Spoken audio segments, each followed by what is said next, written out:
Inside of Area 123, Mr. Leroy Wan had Officer Sage Costa of the Burlington Police Department come in and talk about drones to his technology class. Officer Costa and I first met last spring because I had known about the drone program that the Burlington Police Department has.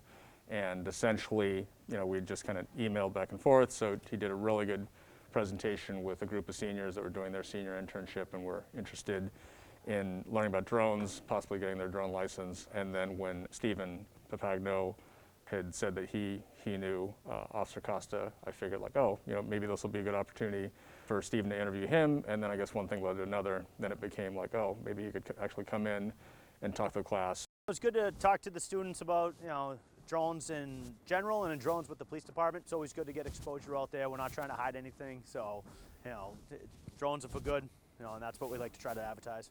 Drones are becoming a factor in real-world situations, including the ones used at the police department and the high school. If they see a police department using their drones, that it's not for spying, or they don't have to be worried about their security. It's just that we're there and we're helping our patrol guys accomplish some end mission.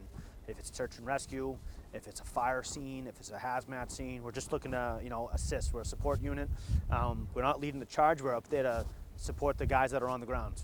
So I think it was just important just to kind of hear directly from him to understand how they're using it in law enforcement, and just to get that real world sort of experience and understanding of how they're used. From Area 123, I'm Robert Paris for BNEWS Weekly.